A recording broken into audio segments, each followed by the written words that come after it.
What if the only meal a child would eat came not from a five-star kitchen, but from the hands of a struggling single dad in a quiet roadside diner? What if a woman who had everything, wealth, power, success, discovered the one thing she didn't have was the warmth of a slow-cooked bowl of soup? And the man who made it?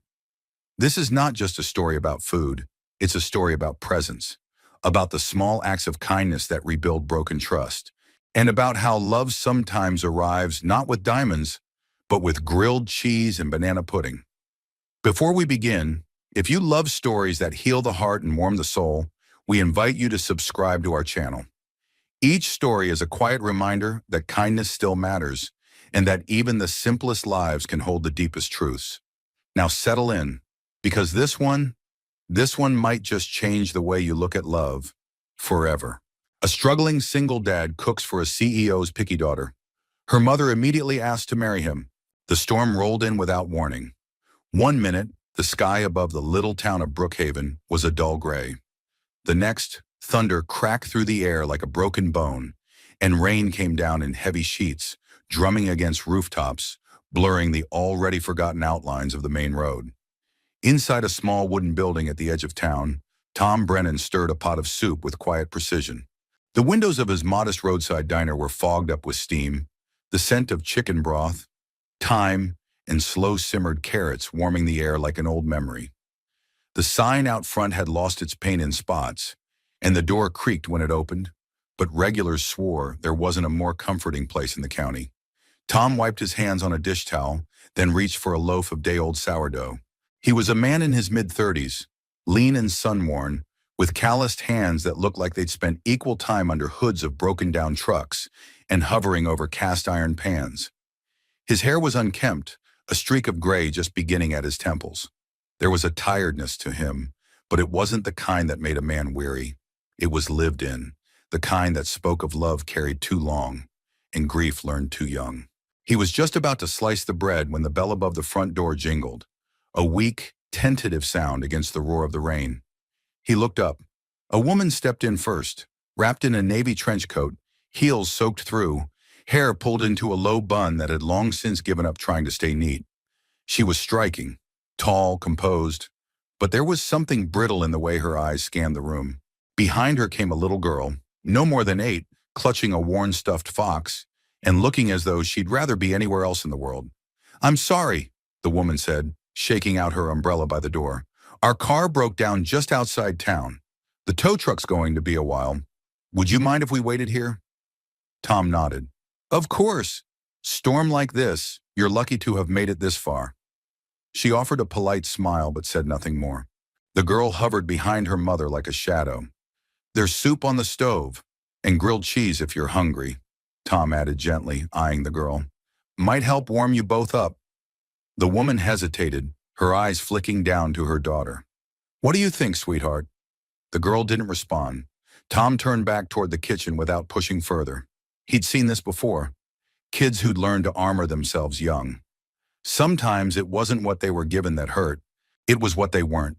He ladled out a bowl of chicken soup, added 2 pieces of grilled cheese to a plate, then placed it all on a tray with practiced grace. Nothing fancy, just simple food, made slow and with care. He carried it out and set it on the table near the window. The mother helped her daughter out of her coat and guided her into the booth. The girl eyed the food like it might bite her. Then quietly she dipped her spoon into the soup. Tom turned back to the counter, giving them privacy, pretending to check the timer on a pot that didn't need checking. Rain tapped against the window in rhythm with the ticking of the clock on the far wall. The warmth of the room hummed around them. And then, a sound, barely audible, but it cracked something open inside the silence. The little girl, still clutching her spoon, whispered, "It smells like Mommy when she used to hold me." The woman froze. Tom heard it, though he pretended he hadn't. But the words landed on him like a stone in still water, sending ripples through his chest. He didn't know the story, didn't need to. He'd seen enough to understand that food, real food, not plated perfection, was sometimes the only thing that could cross the space between a child and the world again. The woman reached out and tucked a strand of damp hair behind her daughter's ear.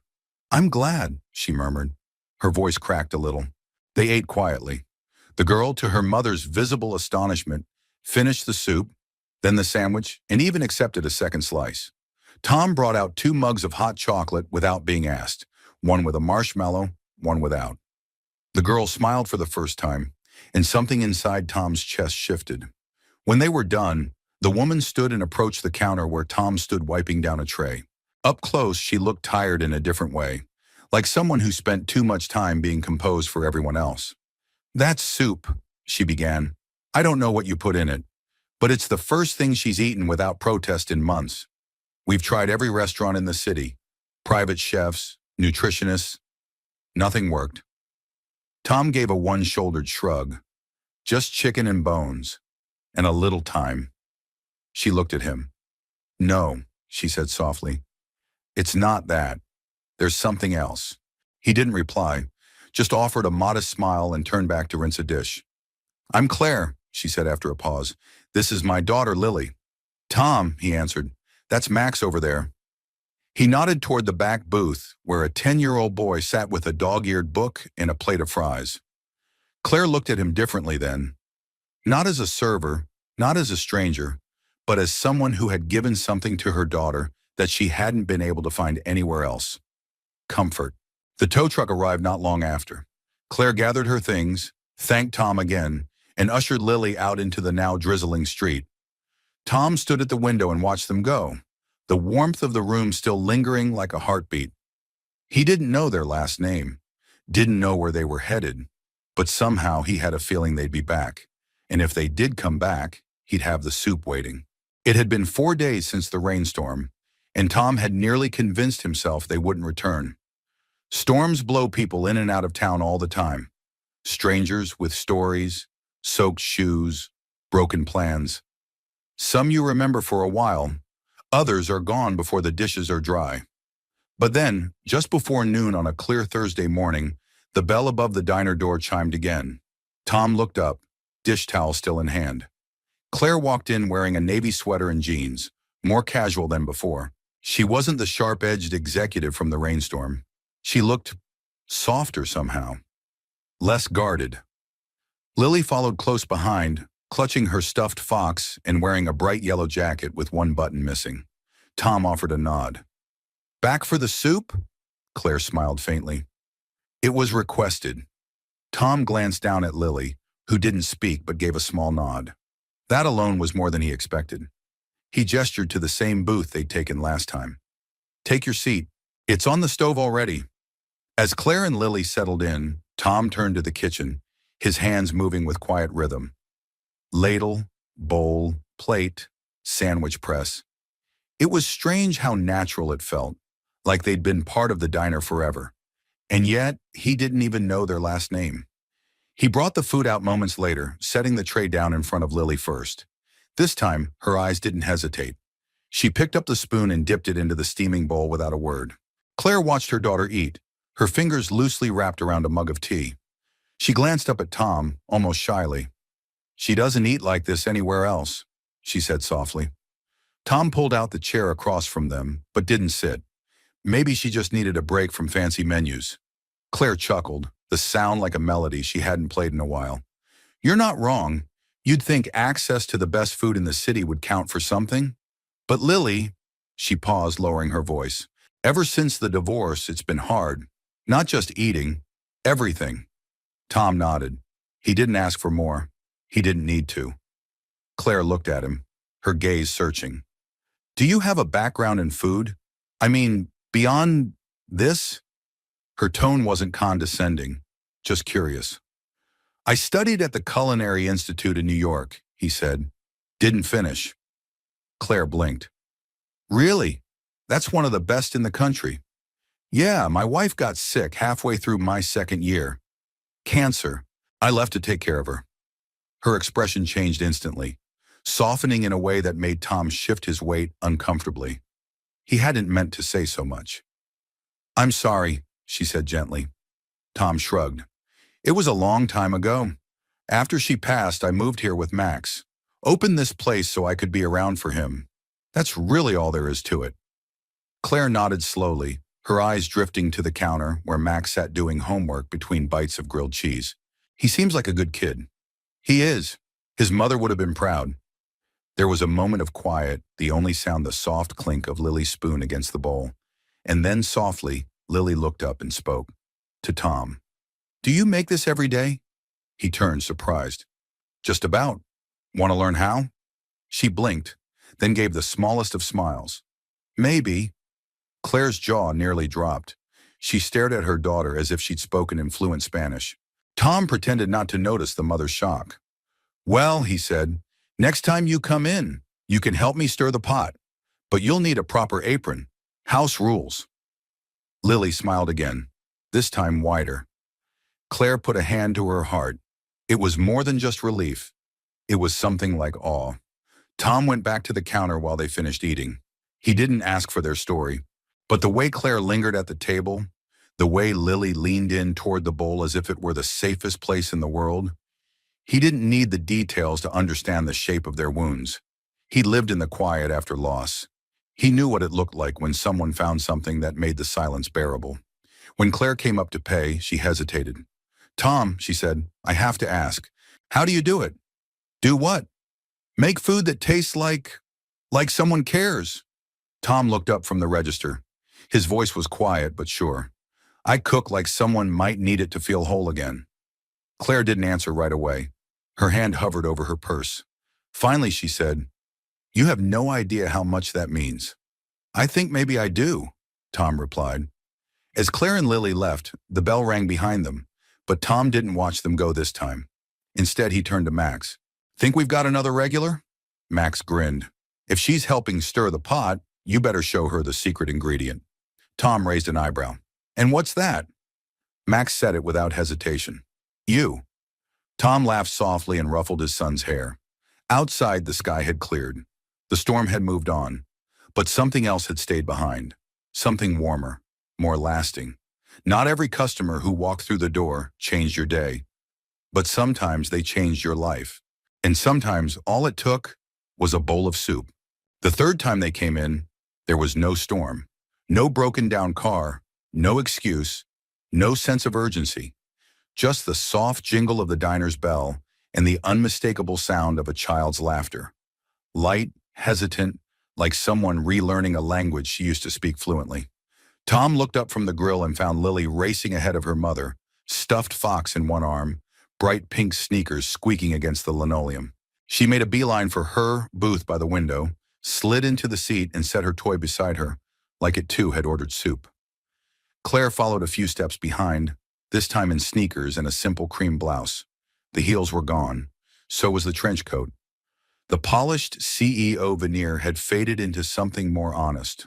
Warmer, more tired maybe, but somehow more real. We were driving past, Claire said with a half smile, and someone insisted. Lily raised a hand with solemn authority. I need grilled cheese. Tom chuckled, setting down his spatula. Well, I happen to know a guy who makes a pretty decent one. Lily nodded with a sage expression. And soup. And the pudding, Claire added with amusement. She's been talking about your food like it's some kind of magic spell. Tom smiled but said nothing. He wasn't used to praise. He'd long since learned that quiet presence meant more than compliments ever could. As he returned to the kitchen, Max peeked in from behind the curtain separating the prep area. They're back again? Looks like it, Tom said. Max's grin widened. You should put her name on the booth. Tom gave him a look. Whose? Max shrugged. The little one, or the mom, or both. Not how booths work, kiddo. But Tom's mouth twitched at the corner. He plated the sandwich, just the right balance of cheddar and mozzarella, pressed until golden and crisp, and ladled the soup carefully, layering the herbs like he always did, like memory, not garnish. He added a small ramekin of banana pudding, not on the menu, and carried the tray out himself. Lily's eyes lit up when he placed it in front of her. This looks different, Tom nodded. Today I added a little rosemary. Thought you might like it. She took one spoonful, then another. She didn't speak, just kept eating, pausing only to wipe her mouth with the back of her hand. Claire leaned across the table, watching her daughter in quiet disbelief. I don't get it, she said softly to Tom. She refused an entire catered tasting last week. 4 chefs, 20 dishes, and here she is, eating soup like it's her birthday. Tom set down a glass of water. Sometimes it's not about the food, it's about how it's given. Claire looked at him. Do you always talk like that? Only when I'm trying to sound wise, he deadpanned. And she laughed. An unguarded laugh, free and surprising, even to her. It caught Tom off guard. He wasn't used to that sound anymore. Not in his own life, and certainly not coming from someone who looked like she had a calendar full of board meetings and platinum status with 5 airlines. You're not what I expected, Claire said after a moment. Tom raised an eyebrow. Expected from a guy who runs a diner? Claire hesitated. From a man who gave up a career like yours. He didn't flinch. He rarely did anymore. I didn't give it up, he said. I traded it for something else. Claire looked at him differently then, like she saw something deeper, beneath the apron and the flour-dusted counter. Something harder to define. I used to think sacrifice was giving up time for work, she said, but I think I had it backward. Tom tilted his head. What do you do, really? You never said. Claire glanced at Lily, then back at him. I run a company that develops wellness products, foods, supplements, lifestyle brands, clean eating, longevity, you name it. Tom smiled. That explains the puzzled look when you saw my butter-heavy grilled cheese. I've spent the last 5 years telling people to cut carbs, she admitted, and my daughter is sitting here licking pudding off a spoon. Tom glanced toward Lily, who had in fact tipped the ramekin to scrape the last of it. Well, he said, if you ask me, what you need sometimes isn't kale, it's comfort. Claire stared at him for a long moment. You know, she said softly, I haven't had a warm meal with her like this in months. Not one without screens, tantrums, or a phone call interrupting us. Tom said nothing. There was nothing to say. After they ate, Lily wandered over to Max, and the 2 children began assembling sugar packets into a small tower at the counter. Claire stood at the pass-through window, watching them. She likes him, she said. He's good with kids. Gets that from his mom. Claire glanced at him. Do you miss her? Every day, Tom replied. But not the way you'd think. It's not a hole anymore. It's more like a presence. Claire nodded. I've been divorced almost 2 years. It's not the same kind of loss, but the grief feels just as persistent, like a quiet roommate you never invited. Tom smiled gently. Yeah, that sounds about right. She studied him, and for a moment, something passed between them, wordless and weightless, but unmistakable. A thread beginning to form. Not romance, not yet, just a shared knowing. 2 people who'd lost something, learning how to sit with someone else in the quiet. When it was time to leave, Lily surprised them both by hugging Tom's arm. Can we come back tomorrow? Tom crouched to her level. Only if you help stir the soup next time. She beamed. Deal. Claire looked down, visibly moved. You've done more for her in 2 visits than therapy did in 6 months. Tom stood. I didn't do anything special, just listened. Claire met his gaze. Exactly. As they walked out, Claire paused at the door, one hand resting on the frame. Tom, he looked up. Thank you. For today. For this. You're welcome, he said simply, and then they were gone, the bell jingling behind them, but the warmth stayed. Tom turned back toward Max, who was now balancing 2 ketchup bottles like dumbbells. She likes you, Max said, smirking. Tom looked at the door a beat longer. I'm not sure it's me she likes. Max shrugged. Well, whatever it is, you should keep doing it. And Tom thought, maybe he would. The week passed with quiet rhythm. Tom opened the diner every morning at 7. He wiped the same counters, chopped the same onions, stirred the same pot of soup, chicken with herbs on Mondays and Thursdays, vegetable beef stew on Fridays.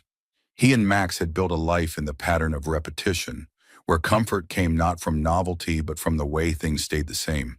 And then came the 5th visit. Claire and Lily entered like they belonged, no hesitation, no glancing around to see if they were welcome. Lily marched straight to the kitchen pass-through and called, Do I get to stir today? Tom peeked out from behind a stack of plates. Apron's waiting? He tied a child-sized apron, an old dish towel with holes really, around her waist and handed her a wooden spoon. Claire, standing a few feet behind, leaned against the doorframe, arms folded, watching the scene unfold with a mix of wonder and something quieter. Something that looked a little like grief, but warmer now, softer. Stir gently, Tom said, guiding Lily's hands, just like you're tucking someone in. Lily giggled. You tuck soup in? Every good chef does, Tom replied solemnly, and she giggled harder. Claire shook her head. You've got a way with her, Tom shrugged. Kids are like soup. If you listen close, they'll tell you what they need. Claire didn't say anything, but her gaze lingered on him longer than usual. Tom felt it, not in an awkward way, but like the first warmth of sunlight on skin that hadn't felt it in years. Later, while Lily played cards with Max in the corner booth, Claire sat at the counter, sipping tea from a chip mug. The rain had returned outside, this time gentle and forgiving, tapping lightly on the window panes like a lullaby. You know what's strange? Claire said, breaking the silence. Tom looked up from slicing bread. What's that? I run a company that designs meal plans, creates organic food lines, lectures on nutrition, and yet nothing I've ever made or sold has fed my daughter like your soup. Tom finished cutting and set the knife down. Maybe because I'm not trying to fix her. Just feed her. Claire was quiet. She traced the rim of the mug with one finger, thoughtful. You ever feel like the more capable you become in life, the less useful you are to the people who matter most? Tom leaned on the counter. Every day. She looked up, surprised by the honesty. Really? He nodded. I know how to poach the perfect egg, design a 5-course meal, pair wine with citrus notes. But when my wife was dying, all she wanted was toast and broth, and half the time I still got that wrong. Claire blinked, her throat tightening. Tom, I don't need sympathy, he said gently.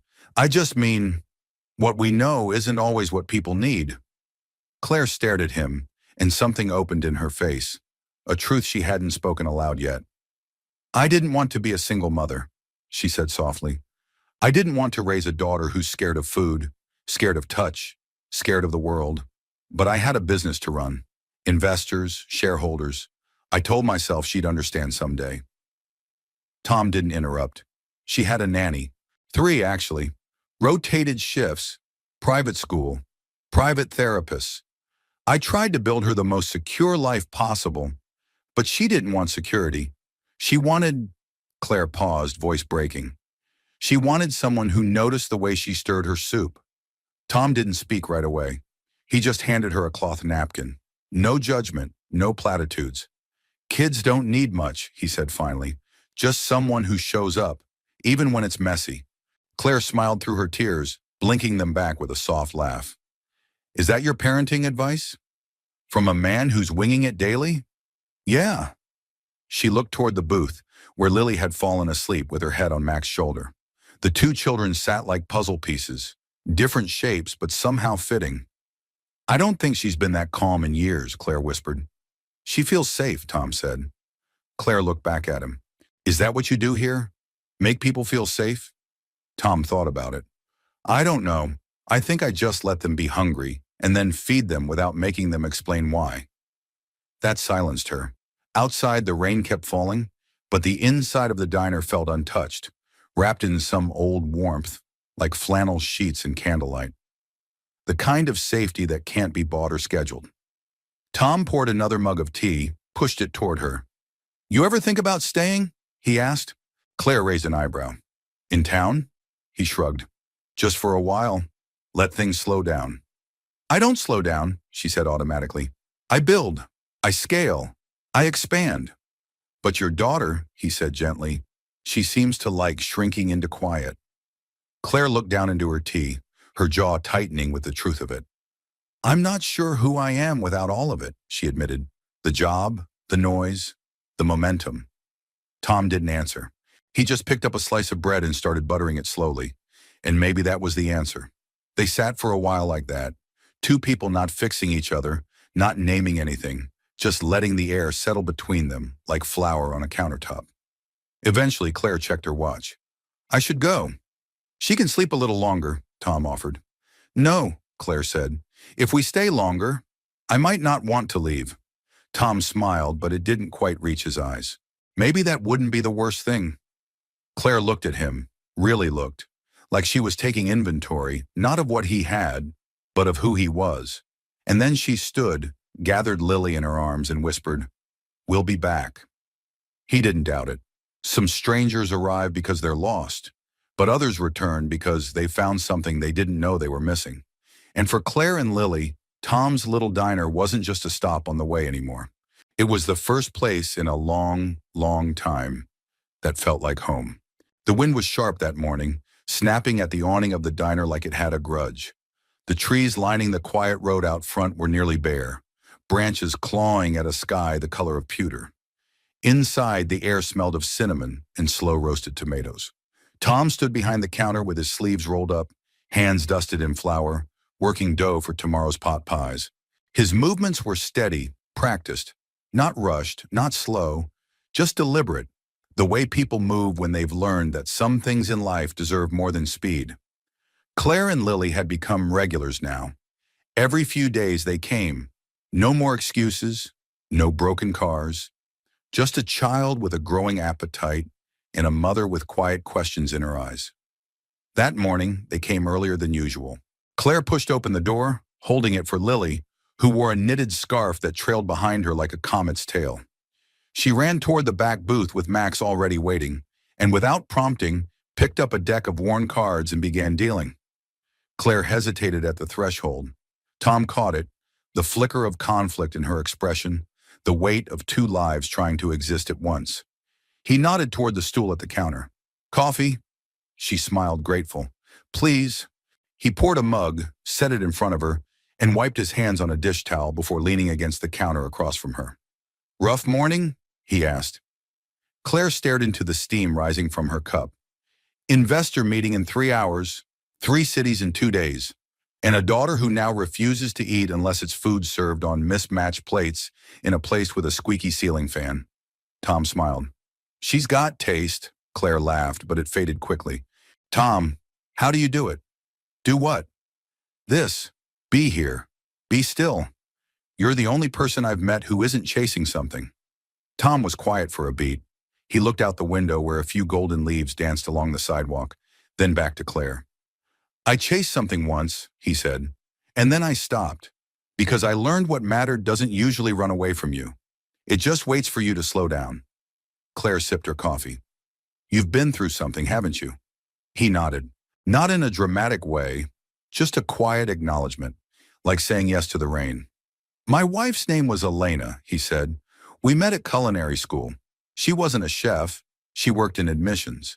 I used to leave cookies on her desk every Friday until she finally agreed to go out with me." Claire smiled gently. "Persistent."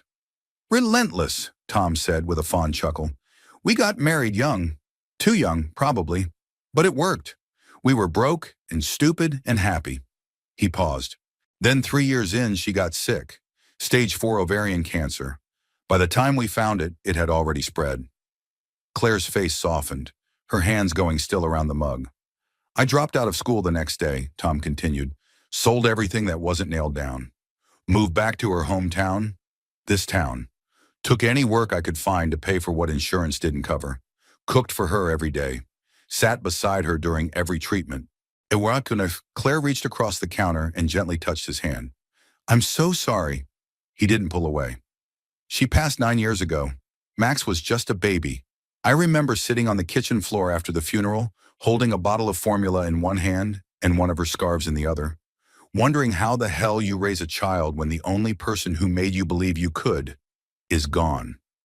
Claire's eyes shimmered. "I opened this place the year after," Tom said. "Not because I wanted to run a restaurant, but because I needed somewhere to put the grief. Somewhere it could feed someone instead of eating me alive." He looked at her then, his gaze level but unguarded. "That's the real reason Lily eats here." Claire's voice cracked. "Because you understand. Because I don't try to fix what I don't understand," he said. "I just sit with it, stir the soup, wait for hunger to come back." There was silence. Not the awkward kind, but the sacred kind, where two people recognize a familiar ache in the other. Claire drew a breath. I thought I had to be strong all the time, had to keep moving, growing, expanding, that if I slowed down, it would all fall apart. Tom nodded. It's a common lie. Success is proof you didn't break. She looked toward Lily, who had now collapsed into giggles as Max tried to stack jelly packets into a tower. I think she was breaking while I was too busy proving I wasn't. Tom's voice was soft. It's not too late. Claire turned back to him. And you? You've built this life so quietly. No ambition to do more? I used to think ambition meant rising, Tom said. Now I think it just means showing up where you're needed most. Claire sat with that. Let it seep in like broth into bread. I've spent a lot of years eating beautiful food that tasted like nothing, she murmured. And here I am, in a roadside diner, feeling more fed than I've ever been. Tom smiled. It's not the food. It's how you're being seen. Just then, Lily skipped over to the counter. Can I help stir again next time? Tom looked down at her, playful. Only if you bring that pink scarf again. I think it's lucky. Lily grinned. Deal. Claire stood, her fingers brushing Tom's hand again, just briefly. Thank you, she said. For what? For showing up. And with that, she led Lily out into the cold, scarf trailing like a ribbon behind them. Tom watched them go, hands still warm where hers had touched.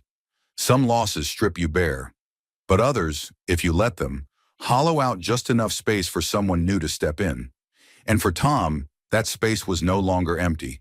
It was beginning to feel like something was returning, something like life. By the time November crept in, the leaves had turned brittle gold and copper. They crunched underfoot like forgotten promises. The air held a bite to it now, sharp enough to wake the bones in the early morning, soft enough to feel like home by noon. Inside Tom's diner, things were shifting too. The booths, once mostly filled by quiet truckers and retired locals, now welcomed something new. Laughter. Laughter from a little girl who used to shrink from the world. The kind of laughter that starts small and unsure, then rolls like a wave once it realizes it's safe to come ashore. Lily was changing. She still had her stuffed fox and her oversized scarf, but her eyes were brighter. She no longer hovered behind her mother at the door. She walked in like she belonged, like her body remembered what safety felt like. That morning, she was already seated beside Max when Tom brought out their breakfast.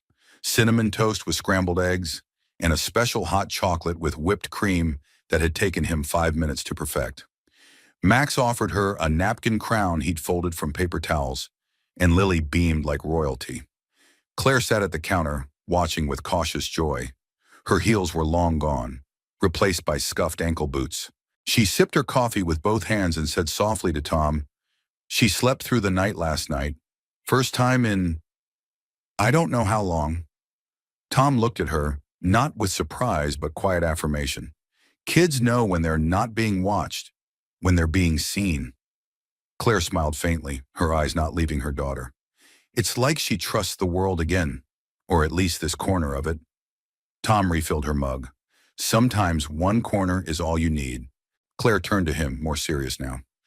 I've been reading a lot about trauma, about sensory triggers, about how children build trust with the body before they do with the mind, but none of it said anything about grilled cheese and soup. Tom leaned on the counter. Maybe the books didn't have a childhood like hers. Claire let out a breath. You're not just feeding her, Tom.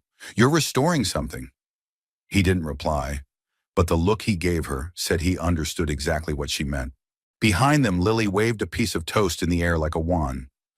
Mr. Tom, can we cook something new today? Tom turned, eyebrows raised. Something new, huh? What do you have in mind? She looked thoughtful. Something warm and sweet and smells like Sunday. Tom grinned. That sounds suspiciously like bread pudding. Lily clapped. Yes, that. Claire's head tilted. You know bread pudding? Lily nodded. I remember it. I think I used to like it. Before. Before. The word hung in the air like dust caught in light. Claire reached out, brushing Lily's bangs from her forehead. Then let's bring it back. In the kitchen, Tom let Lily break the eggs. Max measured sugar. Claire stood off to the side, watching them, all of them, with a reverence usually reserved for stained glass and soft hymns. You ever think about doing this full time? She asked. Tom glanced over. Baking? No, Claire said. Healing. Tom gave a half smile. It's not something you plan on. It's just what happens when you don't run away. Claire met his eyes, and for the first time, there was no pretense in hers. No shield of efficiency or business speak. Just a woman who had watched her child unravel and didn't know how to thread her back together until now. Sometimes I wonder if I was too late, she confessed. Tom paused, then wiped his hands on a towel. It's never too late to show up. She looked down. But I left her behind for so long. No, he said gently. You were surviving, and now you're living. That matters. She blinked fast. I don't know how to forgive myself. Then don't, Tom said. Just keep showing up. Let her show you how. When the bread pudding came out of the oven, the diner filled with the scent of cinnamon, vanilla, and toasted sugar. Lily peeked into the pan and declared it looked like a golden cloud. Max rolled his eyes, but Tom caught the little smile he tried to hide. They all sat down at the corner booth. An unspoken ritual now. 1 plate, 4 spoons. Lily took the first bite, then another, then looked at her mom and said, It tastes like the blanket you used to wrap me in. The blue one. Claire froze. Tom saw her eyes widen slightly, and then he watched her take a slow breath, grounding herself in the moment. I remember that blanket, Claire whispered. You always smelled like cinnamon when you held me, Lily added. Claire reached across the table and gently took her daughter's hand. I didn't think you remembered. I forgot for a long time, Lily said, but I think it was hiding, not gone. Tom watched the two of them, his hands folded in his lap, his heart both breaking and mending at once. He'd seen food bring back memories before, but this wasn't nostalgia. This was healing in real time. Later, after Lily and Max went outside to build leaf forts, Claire stayed behind. The late morning sun lit her hair like a halo, and her fingers nervously traced the edge of her empty plate. I think this place is changing me, she admitted. Tom tilted his head. That a good thing? It terrifies me, she said honestly. But yes. She looked around the diner. Its scuffed booths, mismatched chairs, crooked picture frames. I built a life where everything had to be perfect. And now, I'm sitting in a diner that smells like soup and cinnamon, and I feel like I can finally exhale. Tom offered a soft chuckle. We don't do perfect here, just warm. Claire's voice lowered. Warm is what we needed all along. There was a silence then, rich and full. Not a pause, an arrival, and in that silence Claire looked up at Tom with something new in her eyes. Something that wasn't just gratitude or admiration, it was presence. And it was growing. It had been nearly a month since Claire and Lily first walked into Tom's diner. The town had begun its quiet descent into winter. Mornings arrived shrouded in mist, and the scent of wood smoke clung to jackets and hair. Tom had swapped out the summer herbs in his garden boxes for evergreens, and inside the diner, cinnamon and nutmeg had claimed the air like familiar guests. That Thursday morning, Claire came in alone. The bell above the door jingled, and Tom looked up from behind the counter. For a moment, he thought something might be wrong. Lily never missed a visit now, but the softness in Claire's expression eased his worry. She's at a play date, she said as she slid onto the stool. With Max. They've somehow convinced the librarian to let them build a blanket fort behind the reference section. Tom raised an eyebrow. I assume bribery was involved. Claire laughed. Apple muffins, I think. Your recipe. Smart kids. He poured her coffee without asking. The quiet between them was comfortable now, like the hush in a kitchen where the work has been done well and the heat is just right. Claire stirred her coffee slowly. It's strange, she said, how a month can feel like a lifetime. Tom glanced over. Good strange. She looked at him. The kind that makes you wonder if you've been sleeping through the rest of your life. That stayed in the air for a while. Then she added more carefully, there's something about this place, about you, that feels like it remembers me, even when I forget myself. Tom didn't respond with words. Instead, he stepped into the back kitchen and opened the pantry, pulling out a small box from the top shelf, worn, faded, wrapped in an old ribbon. Inside, nestled between scraps of handwritten recipes and smudged photos, was a note. folded in half, creased down the middle. Only make this when your heart insists. It was Elena's handwriting. He stared at it for a long moment before setting it beside him and gathering the ingredients. Ripe bananas, softened butter, brown sugar, nutmeg, vanilla. Pudding, but not the usual kind. Banana pudding with vanilla wafer crust and whipped cream folded into fresh custard. Elena's favorite, the dish he made once a year, on their anniversary, and not since the year she died. He hadn't made it for anyone else, until now. He worked slowly, measuring each step with a reverence not for precision, but for memory. His hands moved like muscle remembered love before the mind could speak it. Claire stayed at the counter, watching the way he moved. There was something unspoken in the air, like a song humming just beneath the noise of everyday life. She knew this was different. He didn't speak while he worked. He didn't explain what he was making. But when he set the small bowl in front of her, there was a care to it that made her breath catch. The way he placed the spoon beside it, as if inviting, not offering, as if this, somehow, was not just food. Claire looked down. A single vanilla wafer sat atop the pudding like a memory. She took one bite and stilled. She didn't speak at first, just let the taste fill her, soft, warm, comforting in a way that had nothing to do with flavor. Her eyes met his. "I don't know what this is," she said softly, "but it feels like someone wrapped my heart in a blanket and told it it's okay to come home." Tom leaned against the counter, his hands quietly resting. "It's a dish I only make for someone I love." Claire blinked. "Then why?" He didn't answer. He didn't need to. She sat back, tears rising without force, not from sadness, but from the strange, unfamiliar sensation of being received. Not as a CEO, not as a struggling mother, not as a woman trying to hold herself together, just as herself. "I didn't know food could feel like this," she whispered. "It can," Tom said, "if it's made by hands that remember what being held feels like." She looked at him then, really looked, and in his quiet, worn face she saw not only kindness, but presence, that rare and sacred gift of someone who doesn't try to solve you, but simply stays. Outside, snow had started to fall, thin flakes drifting lazily like they had nowhere urgent to be. Claire finished the last spoonful and set her spoon down like a prayer. "I've spent so long building something I could be proud of," she said, "and in one bowl of pudding I realize maybe what I wanted all along wasn't pride, it was peace." Tom offered her a napkin. She took it, laughed through her tears. "You know what Lily said the other day?" she continued. "She said this diner smells like when I used to sing to her. She said she didn't even remember I sang, but now she does." Tom nodded. "Memories hide in the strangest places." Claire stood slowly. "So do beginnings." She took a step closer to him, hesitation flickering across her face.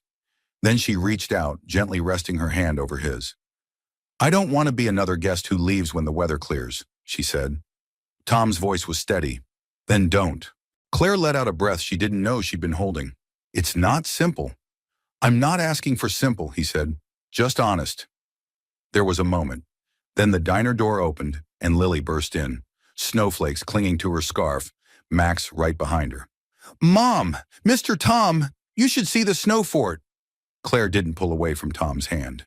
She just turned, smiled at her daughter and said, "Show me." And she did. As they stepped outside, Tom lingered at the window, watching them run through the soft white, their laughter rising into the cold morning. He looked down at the counter, where the empty pudding dish still sat, spoon resting in its bowl like a completed sentence. He hadn't made that dish in 7 years, and somehow, today it had spoken a language he'd forgotten he still knew. The diner was quiet that morning. It was the kind of stillness Tom usually welcomed. The hush before the first pot of coffee had brewed, before the skillet hissed its daily song. He liked that hour, where the world seemed to breathe slower, and his memories were gentler. But today the quiet felt different, because yesterday he had made Elena's pudding, and he hadn't made it for her. The thoughts still lingered like perfume in a room long after someone has gone. It didn't feel like betrayal. Elena would never have called it that. But it did feel like crossing into something new, something real, something he hadn't expected to want again. Claire. She hadn't come by yet. Neither had Lily. But their absence didn't worry him. He'd begun to understand their rhythms. Some days they arrived at breakfast, other days after school. Each visit wasn't a promise, it was a gift. And that morning, Tom found himself hoping for the gift. He was wiping down the counter when the door opened, and in walked Ben Harris, a local mechanic and a chronic overtalker, cradling a newspaper beneath one arm and 2 donuts in the other. "Morning, Tom," Ben called. "You won't believe who's been eating at your place." Tom poured him coffee, amused. "You?" Ben laughed. "Besides me." "No, I'm talking real VIP. Page 6, brother." He unrolled the newspaper with dramatic flair and slapped it down on the counter. Tom glanced at it absently until he saw the photo. Claire, smiling, confident, dressed in a tailored navy suit with her hair in a sleek twist, standing on stage in front of a screen that read, "Claire Maddox, CEO, Verena Global Foods, reimagining how the world nourishes its children." The breath caught in Tom's chest like a hook. He blinked once, twice. Ben kept talking, oblivious. "Apparently she's worth a fortune. Some kind of startup turned wellness empire. You wouldn't think someone like that'd be hiding out here, huh?" Tom didn't answer. "Claire Maddox." Of course. The name was familiar now. The product lines, the glossy packaging he'd seen in supermarkets. Max's school even handed out Verena-branded snack bars last year during orientation. He hadn't made the connection. Because she'd never said her last name. Because she'd never mentioned the company. Because she'd sat at his counter, stirred coffee with quiet hands, and cried over banana pudding like someone whose heart wasn't made of headlines. He felt foolish, not because she was someone important, but because she hadn't told him. Because now every quiet moment, the shared silences, the gentle smiles, the warmth that had crept in so carefully, it all shimmered with uncertainty. Was she just escaping? Was he just a layover in her glittering, curated life? Ben patted the counter, oblivious. "Anyway, I gotta run. Just thought you'd want to know who you've been feeding." When the door jingled shut behind him, the diner fell silent again. But this time, it wasn't peaceful. Claire showed up an hour later. She was wearing jeans and a wool coat, her hair loose, snow in her lashes. She looked like herself, the version Tom had come to know. She smiled when she saw him. But Tom didn't smile back. Her expression shifted. "Something wrong?" He gestured quietly to the newspaper still open on the counter. Claire's smile faded. She stepped forward, lifted the page gently, and stared at her own image. When she looked back up, there was no defensiveness in her eyes, just sadness, maybe even shame. "I was going to tell you," she said. Tom's voice was low. "But you didn't." Claire nodded. "I didn't know how. And the longer I waited, the more I didn't want to break what was real." Tom leaned against the counter, arms folded. "You thought telling the truth would break it." "I thought being who I am would change the way you looked at me," she said softly. Tom didn't respond right away. His mind was still sorting it out. The woman who ran food empires. The woman who stirred soup beside his son. The woman who cried when her daughter remembered the smell of her arms. Both were true. And yet something in him resisted the whole of it. "You're not just some executive," he said. "You're one of the most powerful food voices in the country. You speak at conferences. You build empires." Claire looked down. "And none of that helped my daughter eat dinner." Her voice cracked slightly. "I know I look like the woman who has everything figured out," she said, "but I'm not. I built something big so I could avoid the small, the things that scared me, like being a mother without a roadmap, like sitting still long enough to feel lonely, like," she hesitated, "letting someone see me when I'm not impressive." Tom was silent. Claire stepped closer. "I didn't come here to lie, Tom. I came here because my car broke down. But I stayed because, for the first time in years, someone looked at me and didn't see a brand." Tom stared at her, his voice quiet but edged. "You should have told me." "I know," she whispered.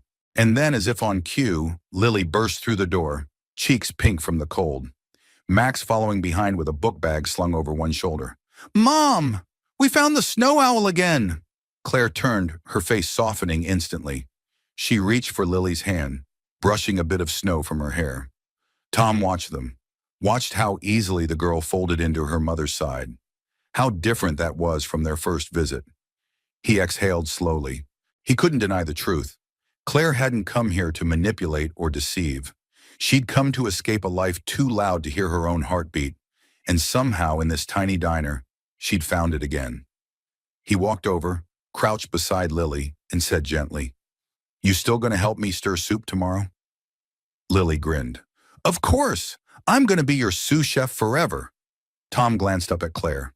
She met his eyes, and this time there was no hiding. No walls, no pretense, only truth. And sometimes, Tom thought, truth doesn't break things. It sets them free. The next morning dawned bright and silent, a hush blanketing the streets as if the snow had asked the town to slow down just a little more. Outside the diner, a fine dusting of white clung to the window panes. The world looked softer. Inside, Tom stirred soup in silence. The kitchen, usually filled with quiet music or Max's chatter, felt heavier today. Not empty, just expectant, like it was holding its breath. The newspaper from yesterday sat crumpled in the bin. The name Claire Maddox no longer carried shock, but it still echoed. Not because of what it meant out there, in boardrooms or on magazine covers, but because of what it almost disrupted in here, in this small world he had rebuilt, carefully, quietly.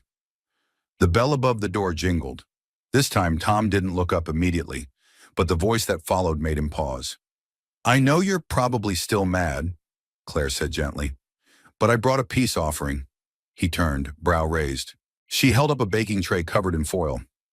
"It's banana bread," she said, stepping in and brushing snow from her coat. "My first attempt, possibly dangerous, but heartfelt." Tom gave her a slow smile. "You baked?" "I Googled, and I prayed."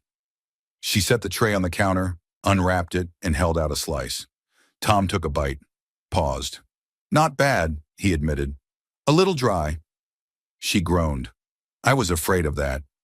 "But warm," he added. "And sincere." Claire smiled. "Like me?" He met her eyes.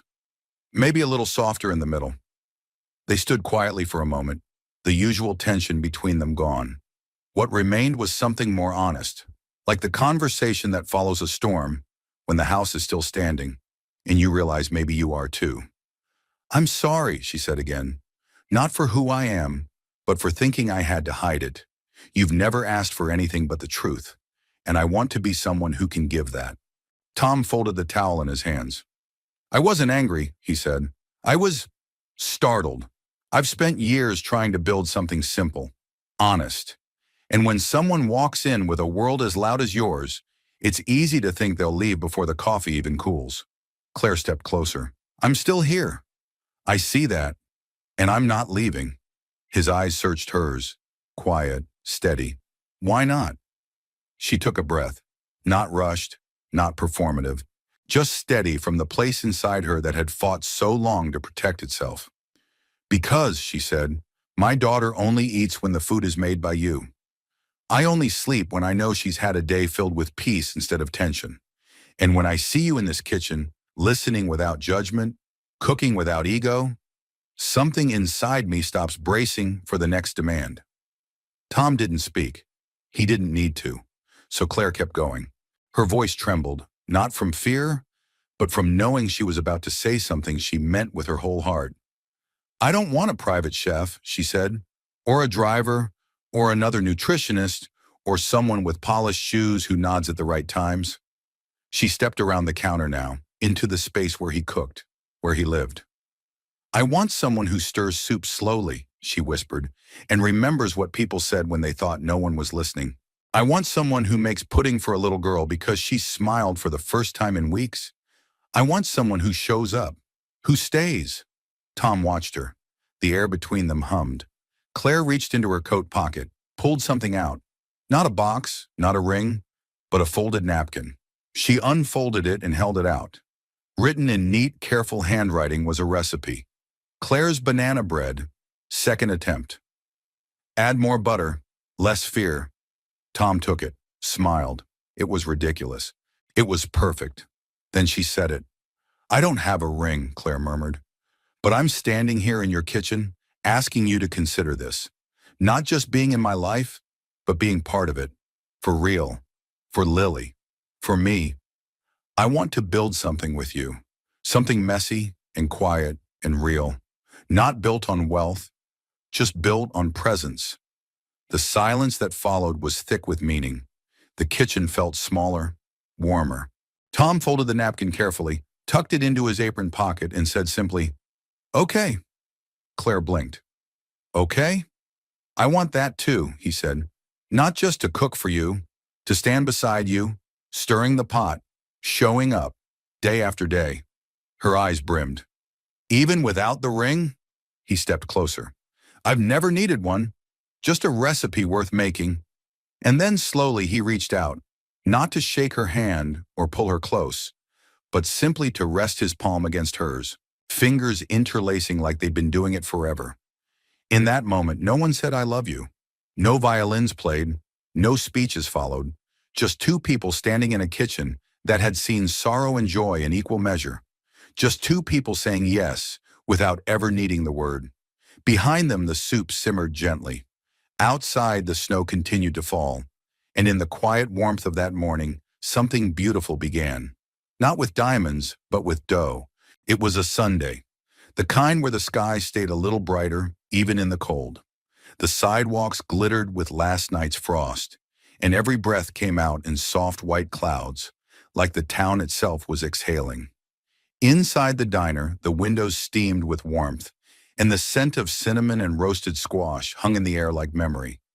Max sat cross-legged in the corner booth, reading a comic book, while Lily sat beside him, braiding the fringe on her scarf with intense focus.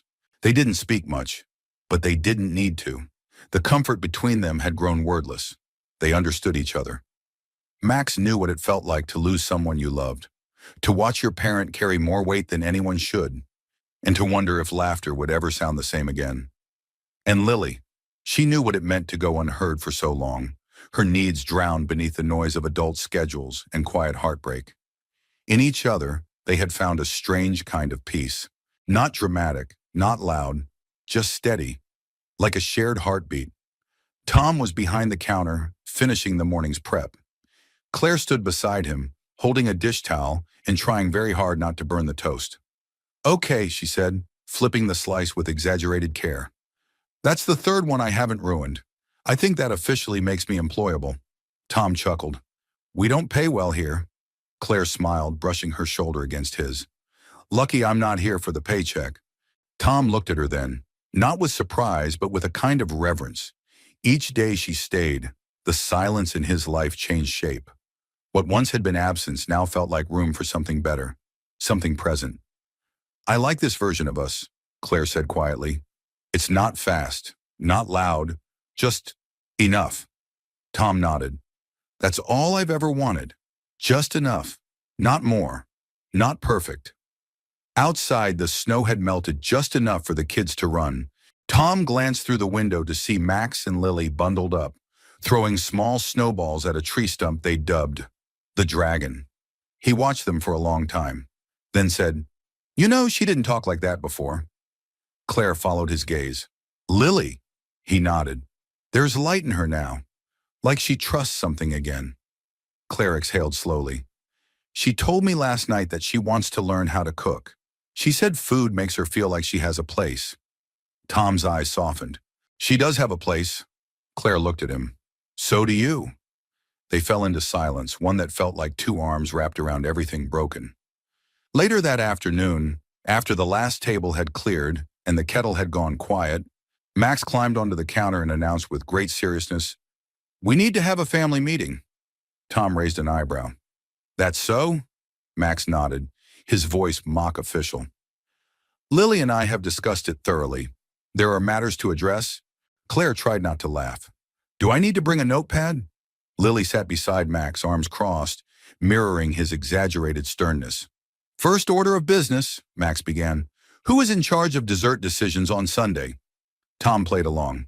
"I thought that was my domain." Lily shook her head. "Unfair advantage. You're the grown-up."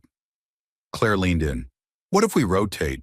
Everyone gets a Sunday, except maybe the cat." Tom smirked. "We don't have a cat." "Exactly," Lily said.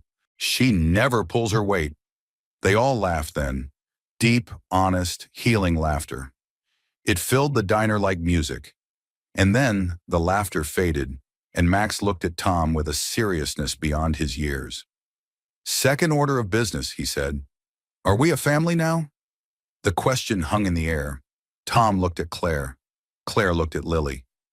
Lily reached for Max's hand. "I hope so," she whispered. Tom swallowed hard. He remembered holding Max in his arms the night Elena died, whispering promises he didn't know how to keep. He remembered the long silence that followed, the years of figuring it out one meal, one bedtime story at a time. And now, this. A girl who reminded him that healing doesn't always come through time. Sometimes it walks through your front door on a stormy night and asks for soup. He nodded slowly. "Yeah, I think we are." Max's eyes shone. Lily grinned. Claire blinked fast, then reached across the counter and took Tom's hand. "No ring," she said softly, "but a lot of presents." Tom squeezed her fingers. "More than enough." That evening, they sat down together for dinner at the booth by the window. Not a special occasion, no celebration, just roast chicken, mashed potatoes, and soft rolls. And four people who had once lived as half shadows, now sitting in full light. Max passed the butter. Lily recited a joke that made no sense but had perfect timing. Claire and Tom exchanged a glance that didn't need words. Outside, the street lamp flickered on, and inside, in the warm hum of clinking forks and quiet laughter, a new kind of life had taken root. Not perfect, but real. And when the meal ended and the plates were cleared, Tom took the cloth napkin Claire had once handed him, the one with the banana bread recipe, and slipped it into a small wooden box by the register. He wrote a new note beneath it in his own uneven handwriting. Sometimes family isn't made, sometimes it's found, already waiting at the table. He closed the lid and turned toward the kitchen, where Claire and Lily stood side by side, washing dishes in sink. Two strangers who had once arrived on a stormy night and somehow become his future. 1 year later, the sign above the diner still squeaked in the wind. The same soft chime of the bell greeted each guest. The same checkered floor bore the weight of muddy boots and careful footsteps. The tables still wobbled slightly, and the ceiling fan still buzzed on humid days. The place hadn't changed much, but inside everything was different. There was a new rhythm now, one that didn't come from chaos, but from belonging, from knowing. It was a Saturday morning in early December, and snow drifted slowly outside like someone had shaken the whole town inside a globe. The warmth of the diner fogged the windows, and the scent of cinnamon rolls and fresh rosemary biscuits curled in the air like a promise. Tom stood behind the counter, wearing the same apron he always had, but with something new tucked into the front pocket. A small folded piece of paper that read, in slightly smudged ink, "Add more butter, less fear." Claire was beside him, reading off a short prep list in her careful, no-nonsense tone. "Mashed potatoes for the lunch rush," she said. 3 loaves of honey oat, and..." Tom leaned over and kissed her temple. Claire smiled without missing a beat. "And someone just interrupted my flow." "Guilty," Tom said. She nudged him playfully. "I'm trying to take this seriously. You know, for the investor." Tom arched a brow. "You mean Mrs. Bernice who brings her Yorkie in a sweater and tips with homemade jam?" "She's still technically an investor." Tom laughed and went back to kneading dough.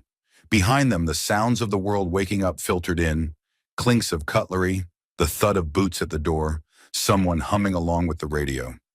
Max and Lily were seated in the corner booth, a deck of cards between them and half-eaten pancakes in front of them.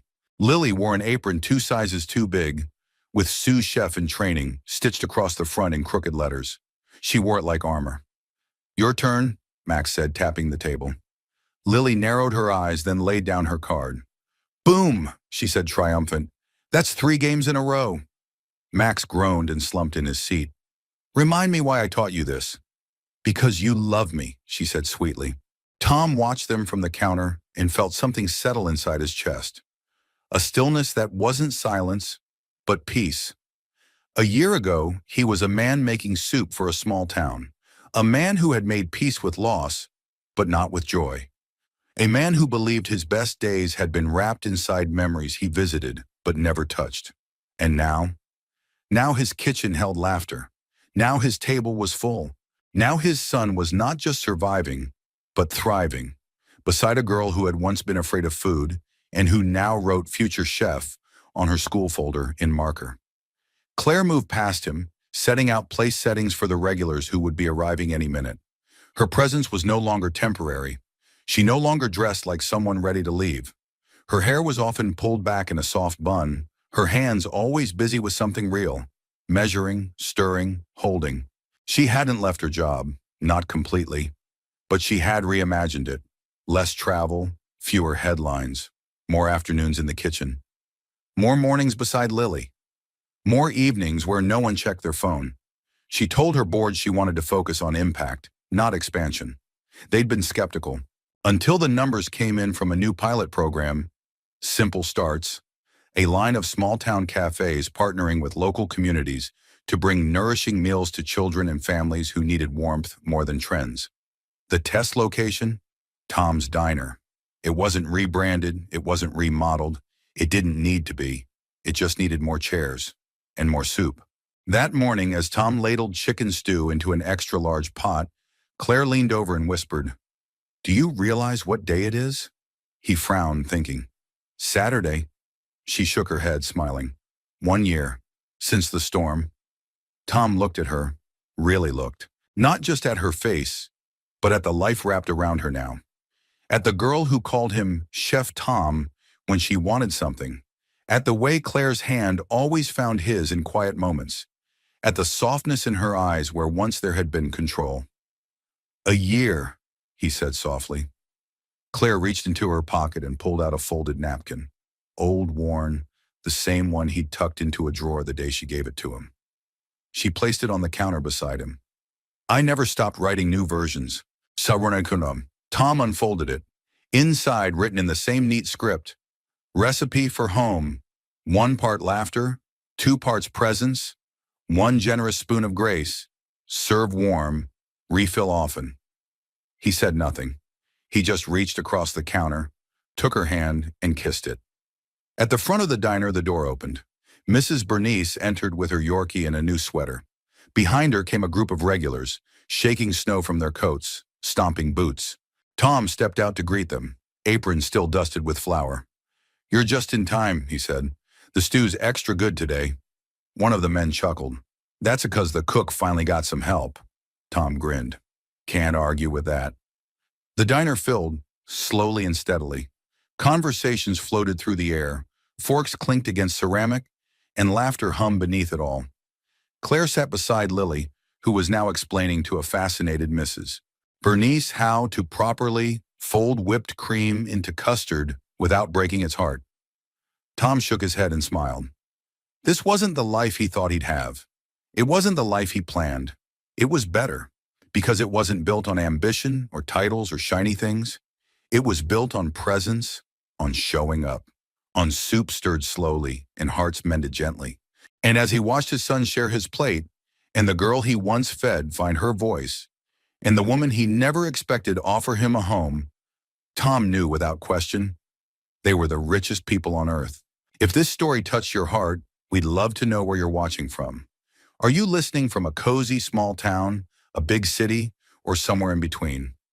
Leave us a comment and share a little piece of your world. We read everyone. And if you haven't